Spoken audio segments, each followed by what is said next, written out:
Hi welcome to my channel. இன்றைக்கி வந்து நம்ம என்ன பார்க்க போகிறோம் அப்படின்னா லஞ்ச் பாக்ஸ் ரெசிபி தான் பார்க்க போகிறோம்.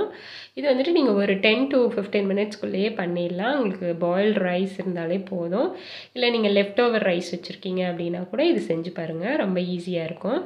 அதுக்கு வந்துட்டு ஃபஸ்ட்டு ஒரு பேன் எடுத்துக்கோங்க. அதில் ஒரே ஒரு டேபிள் ஸ்பூன் பெப்பர், ஒரு டேபிள் ஸ்பூன் ஜீரகம், காரத்துக்கு ஏற்ற மாதிரி நீங்கள் வந்துட்டு காஞ்ச மிளகா சேர்த்துக்கோங்க.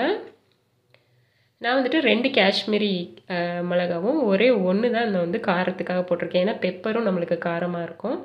ஸோ வந்துட்டு காரம் வந்து கம்மியாக பார்த்து போட்டுக்கோங்க. இப்போ இதை வந்துட்டு நம்ம வந்து ஆற விட்டுட்டு அதுக்கப்புறமா அதை வந்து கொஞ்சம் கொரப்பாக அரைச்சி எடுத்துக்கலாம். இந்த அளவுக்கு இருந்தால் போதும். இப்போ இது ஓரமாக இருக்கட்டும். இந்த இதை வந்து நீங்கள் மொத்தமாக கூட அரைச்சி ஸ்டோர் பண்ணி வச்சுக்கலாம். உங்களுக்கு வேணுங்கும்போது யூஸ் பண்ணிக்கலாம் மாதிரி. நெக்ஸ்ட்டு வந்துட்டு இதை எப்படி தாளிக்கிறதுன்னு பார்க்கலாம். ஒரு பேன் எடுத்துக்கோங்க. அதில் ஆயில் விட்டுட்டு ஒரு 2 டேபிள் ஸ்பூன் வந்துட்டு நெய் ஆட் பண்ணிக்கோங்க. அப்புறமா கடுகு ஆட் பண்ணிக்கோங்க. ஒரு டேபிள் ஸ்பூன் வந்து கடலை பருப்பு ஆட் பண்ணிக்கோங்க. கொஞ்சமாக கேஷ்யூ நட்ஸ் ஆட் பண்ணிக்கோங்க. இதில் வந்துட்டு நீங்கள் வேர்க்கடலை கூட ஆட் பண்ணலாம், அதுவும் நல்லாயிருக்கும். கேஷ்யூ நட்ஸ் இல்லைன்னா வேர்க்கடலை ஏதாவது ஒன்று ஆட் பண்ணிக்கோங்க. இப்போ வந்துட்டு பூண்டு வந்து இந்த மாதிரி நல்லா இடிச்சிட்டு, இந்த ஒரு 5-6 பல் அளவுக்கு பூண்டு எடுத்துக்கோங்க. அதை நல்லா இடிச்சிட்டு ஆட் பண்ணுங்கள். கட் பண்ணி ஆட் பண்ணால் உங்களுக்கு அந்த ஃப்ளேவர் கிடைக்காது. நல்லா இடிச்சிட்டு ஆட் பண்ணிக்கோங்க. அப்புறமா கொஞ்சமாக கருவேப்பிலை போட்டுக்கலாம். இதெல்லாம் அந்த எண்ணெயிலே வந்துட்டு நல்லா ஃப்ரை ஆகட்டும். அதுக்கப்புறமா வந்து நறுக்கின வெங்காயம் கொஞ்சம் ஆட் பண்ணிக்கோங்க. எல்லாத்தையும் நல்லா வதக்கி விட்டுக்கலாம்.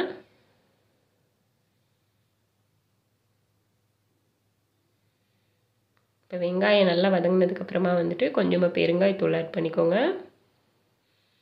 பெருங்காயத்தூள் வந்து நிறைய போட்டுறக்கூடாது. கொஞ்சமாக ஒரு 1/4 டேபிள் ஸ்பூனுக்கும் கம்மியாகவே போட்டுக்கோங்க. அதுக்கப்புறமா நம்ம பாயில் பண்ணி வச்சுருக்க ரைஸ், நீங்கள் என்ன ரைஸ் வேணால் எடுத்துக்கலாம்.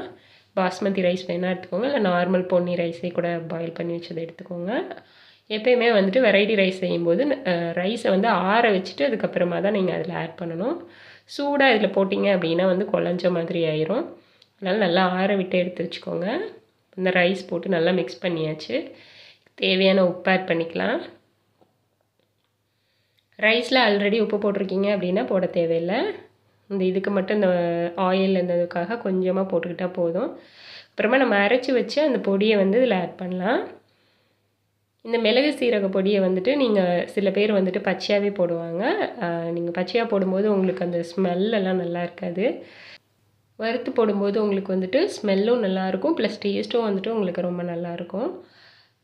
அவ்வளோதாங்க, நம்மளுடைய இது வந்து ரெடி ஆகிடுச்சு. இதுக்கப்புறமா நீங்கள் வந்துட்டு நல்லா மிக்ஸ் பண்ணதுக்கப்புறமா கடைசியாக வந்து கொத்தமல்லி நறுக்கிட்டு கழுவிட்டு ஆட் பண்ணிக்கோங்க. ஸோ அவ்வளோதான். இது நீங்கள் செய்கிறதுக்கு ஒரு 10 to 15 மினிட்ஸ் கூட ஆகாது.